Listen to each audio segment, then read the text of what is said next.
after that, when the foreign minister of Pakistan issued his statement, and his name is Mr. Dar, it was another unexpected twist in this, because his statement caved in to the Americans, and they were so excited. They were so excited about the possibility of a ceasefire that the only credit in that tweet was given to the Americans, and that really made the Chinese extremely furious. Extremely furious.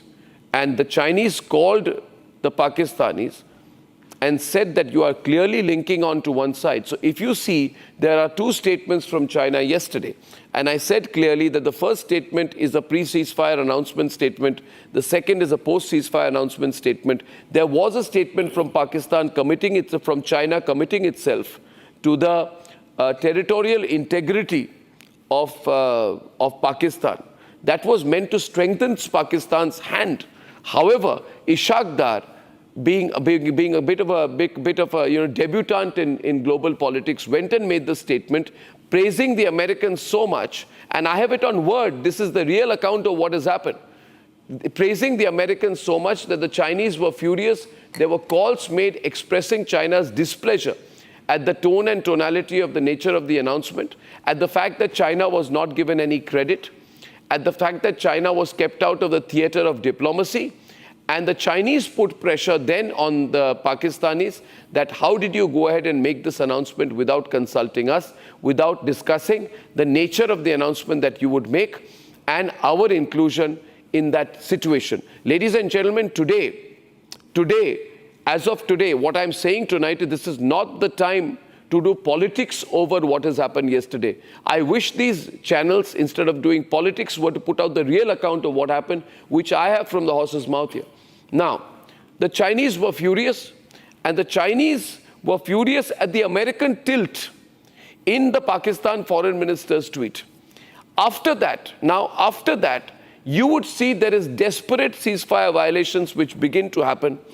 And if you turn the clock back, nobody expected ceasefire violations. Neither did the Indians expect, and neither initially maybe the Pakistanis wanted to do. I am suggesting here that after China called Shehbaz Sharif and expressed displeasure at the tone of the Pakistan foreign minister's tweet, the pre-recorded statement which was expected to be announced from Shehbaz Sharif around 8 o'clock Pakistan time was delayed. And then there were massive ceasefire violations which start around 6:45 and continue right up to about 10 o'clock, 10:15, and we were live at that point of time. The question to be asked is there a link between the call from China and the ceasefire violations? Is there a link between the call from China, which I'm absolutely sure there was, I've spoken to several of my contacts, and the ceasefire violations? And there's speculation in India's informed strategic affairs circles, that there was a link between the ceasefire violations and China's call. Now, after that, of course, we worked the hotlines, and we are fully aware that Ajit Doval also spoke to Wang Yi, and both sides issued statements. There were statements made by both sides yesterday, and there was a fresh attempt at the DGMO level to say that can we restart an attempt at the ceasefire? And yesterday, after that, it was agreed that let us make a fresh start to the ceasefire. Let's forget what happened between 6:30 and 10:30, and a fresh attempt at the ceasefire was started around 10:30 p.m. to maintain the ceasefire. As of now, that fragile ceasefire holds between India and Pakistan. And since we are in the world of global power play, we must never assume that what happens here is a purely bilateral situation. Kashmir is a bilateral issue, but the handling of these issues is not bilateral. And therefore, we have to see in context. Now we can go back and see at the statements of the European leaders expressing their displeasure at Putin's delaying of the much anticipated ceasefire announcement.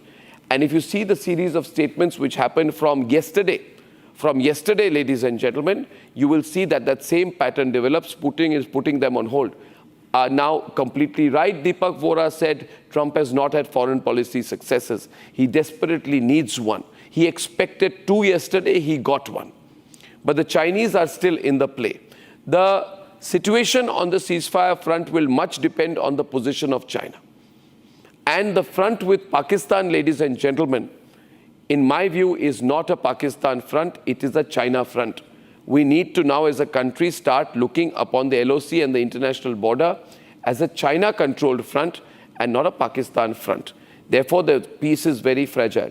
I do not know. I was also told there could have been a big announcement. I do not know whether there will be a big statement. There are some speculation we may have a statement at the highest level in India. I'm not aware. We are watching very closely.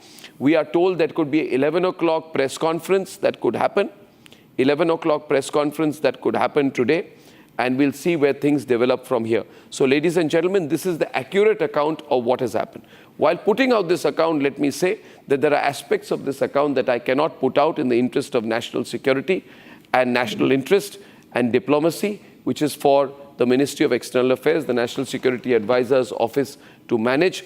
But it's a very, very fragile situation that we are now in, both diplomatically as well as strategically and in terms of defense terms.